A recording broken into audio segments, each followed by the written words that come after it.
सबको जय यीशु की चालीसा की चार बातों पर आप सभी लोगों का हार्दिक स्वागत है।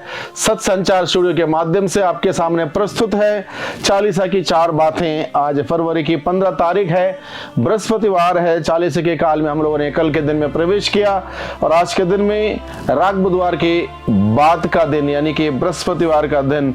और आज के दिन में प्रभु अपने वचनों के द्वारा हम सबों को महत्वपूर्ण बातें हम सबों के सम्मुख रखता है।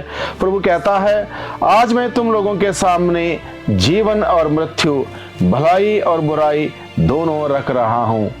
आज मैं तुम लोगों के सामने जीवन और मृत्यु, भलाई और बुराई दोनों रख रहा हूं। जिसको चाहो उसको चुन लो। भाइयों बहनों, हम सभी लोगों के सामने जीवन और मृत्यु दोनों प्रस्तुत है, भलाई और बुराई दोनों प्रस्तुत है। तो हम सबों को ईश्वर ने बुद्धि, शक्ति, ज्ञान, विवेक, प्रज्ञा का वरदान इसलिए दिया ताकि हम सभी जो सही है उसको चुन लें, जो नहीं सही नहीं है उसको त्याग दें, जो जीवन है उसको अपनाएं, जो मृत्यु है उससे दूर रहें। इसलिए प्रभु ने हम सबों को आज़ादी के साथ धरती पर भेजा ताकि मनुष्य अपना फैसला करें, क्या करना है क्या नहीं करना, जीना है या मरना है। इसलिए प्रभु आज के सुसमाचार के आज के पाठ के द्वारा प्रभु हम सबों को बताता है, मैं तुम्हारे सामने जीवन और मृत्यु दोनों रख रहा हूं, जिसको चाहे उसको चुन लो। यानी कि जो जीवन को चुनना चाहता है उसको प्रभु के नियमों का पालन करना होगा, प्रभु से प्यार करना होगा, प्रभु पर भरोसा रखना होगा, प्रभु के बताए हुए मार्ग पर चलना होगा, प्रभु का जीवन को जीना होगा, तब जाके उसको जीवन प्राप्त होगा। और जो व्यक्ति इसके प्रभु के वचन के अनुसार जीवन नहीं बिताता है, प्रभु के वचन के अनुसार नहीं चलता है, वो निश्चित रूप से वो मृत्यु को अपनाएगा। यानी कि उसके जीवन में वो आशीष, वो कृपा, वो अनुग्रह नहीं आ सकता। इसलिए हम सबों को इस 40 की अवधि में प्रभु हम सबों को सिखाता है, बताता है, याद दिलाता है कि हम क्या कर रहे हैं क्या नहीं कर रहे हैं, इस बात पर ध्यान देने के लिए, किस दिशा में जा रहे हैं, सही है या गलत है उस पर परखने के लिए, और सही जो कुछ भी है उसको अपनाने के लिए, आजमाने के लिए, उसी रास्ते में आगे बढ़ने के लिए प्रभु हम सबों को बुलावा देता है। इसलिए प्रभु कहता है, जीवन और मृत्यु तुम्हारे सामने रख रहा हूँ, जिसको चाहे उसको चुन लो, भलाई और बुराई रख रहा हूँ, जिसको चाहे उसको चुन लो। यानी कि जो मैं चुनता हूँ उसके अनुसार मुझे आगे पुरस्कार मिलेगा। अच्छा चुनूंगा अच्छा मिलेगा, बुरा चुनूंगा बुरा मिलेगा। इसलिए इस बात से हम सचेत रहें, सावधान रहें कि हम किसी प्रकार के नुकसानदायक फैसला ना करें, बल्कि वो फैसला करें जिसके द्वारा हम सबको आशीष मिले, बरकत मिले, आनंद और खुशियां मिले। प्रभु का वचन कहता है, जो नियम का पालन नहीं करेगा वो नष्ट हो जाएगा।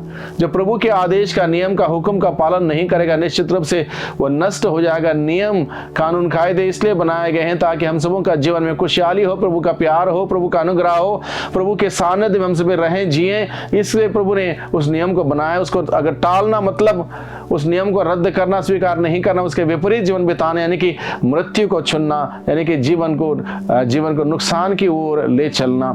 इसलिए प्रभु हम सबों की इन सभी बातों को हमारे सम्मुख रखते हुए सचेत करता है।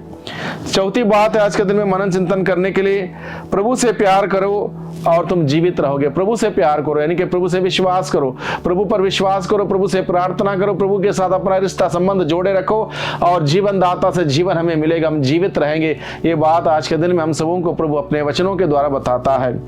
और प्रभु आगे हमें निमंत्रण देता आत्मत्याग करने के लिए और प्रतिदिन अपना क्रूस उठा के प्रभु के पीछे चलने के लिए। क्रूस के बगैर क्रिस्तीय जीवन नहीं हो सकता, क्रूस के बगैर कोई प्रभु का अनुसरण नहीं कर सकता, क्योंकि प्रभु ने स्वयं ने क्रूस उठाया, क्रूस की यात्रा की और हम सबों के लिए क्रूस के द्वारा हम सबों को पाप की दास्ता से छुड़ाया, क्रूस पर मृत्यु के द्वारा हम सबों को फिर एक बार पिता से मेल कराया। इसलिए 40 की इस अवधि में हम सभी उस क्रूस को देखें, क्रूस को उठाएं, क्रूस से प्यार करें, क्रूस की शिक्षा को ग्रहण करें। प्रभु का वचन कहता है, प्रभु के कारण जो अपने जीवन को खोने के लिए तैयार हैं वो अपने जीवन को सुरक्षित रखेगा। जो अपने जीवन को सुरक्षित रखने की कोशिश करेगा वो खो देगा। अगर हमें प्रभु की जीवन चाहिए तो हमें अपने जीवन को अर्पित करना होगा, अपने जीवन को स्पेंड करना होगा, बलिदान के रूप में प्रभु के सेवा में निछावर करना होगा, तब जाके वो जीवन हम लोग प्राप्त कर पाएंगे, अन्यथा जीवन को हम खो देंगे। प्रभु का वचन कहता है, मनुष्य को इससे क्या लाभ यदि वह सारा संसार को हासिल कर ले लेकिन अपनी आत्मा ही गवा दे। बहुत बार हम लोग इस बात पर ध्यान नहीं देते। हम बहुत सारे काम काज में, भागने दौड़े में, उसमें इसमें बहुत सारे कार्यकलापों में व्यस्त रहते हैं। इस बात का ख्याल नहीं रखते, ध्यान नहीं रखते मेरी आत्मा के लिए मैं क्या कर रहा हूं। इसलिए प्रभु का वचन याद दिलाता है मनुष्य को इससे क्या लाभ, यदि वह सारे संसार को अपनी मुट्ठी में कर ले, हासिल कर ले, सब कुछ उसके पास है, लेकिन अपनी आत्मा उसने गंवा दी, आत्मा के लिए कुछ भी नहीं किया, आत्मा को उसने पाप में रहने दिया, पाप में डाल दिया, पाप में वो जिया, उसका क्या लाभ होगा।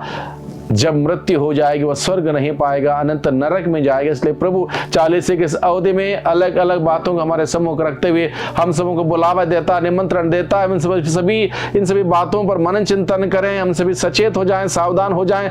जो उचित है उसी को करें, जो अनुचित है उसका अपने जीवन से त्याग दें, हटाएं और दूर रहें। और इस प्रकार से प्रभु के सानिध्य में, प्रभु के प्रेम में, प्रार्थना में, प्रभु के साथ रिश्ता बनाए रखते हुए अपने जीवन में आगे बढ़ने के लिए प्रभु हम सबों को इस 40 की अवधि में हमें बुलाता है। इसलिए प्रभु याद दिलाता है, जीवन और मृत्यु तुम्हारे सामने रख रहा हूं, जिसको चाहे चुन लो।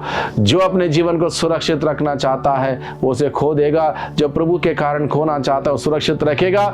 मनुष्य को इससे क्या लाभ, यदि वह सारा संसार को हासिल कर ले लेकिन अपनी आत्मा गवा दें, सब कुछ बेकार हो जाएगा। आत्मा बचाने का कार्य करें, स्वयं का, अपने साथ जुड़े हुए लोगों का आत्मा बचाने का कार्य करें। पश्चाताप करें, पाप स्वीकार करें, प्रभु का वचन पढ़ें, त्याग तपस्या करें और प्रभु के प्रेम में हम मजबूत हो जाएं, विश्वास में मजबूत हो जाएं। 40 की 4 बातें हम सभी अपने दिल में रखते हुए, मनन चिंतन करते हुए आध्यात्मिक विकास के लिए हम निरंतर प्रयासरत करें और प्रभु से हम प्रार्थना करें। सर्वशक्तिमान पिता परमेश्वर, हम आपको धन्यवाद देते हैं आज के वचनों के लिए। वचनों के द्वारा प्रभु आपने हम सबों को बुलाया है कि जीवन और मृत्यु इन दोनों में से सही बात को चुनने के लिए प्रभु हम सबों को बुद्धि, शक्ति, ज्ञान, विवेक, प्रज्ञा का वरदान दे, जिससे कि जो कुछ भी उचित है उन बातों को चुनते हुए एक सुंदर जीवन, क्रिस्तीय जीवन हम सभी बिता सकें।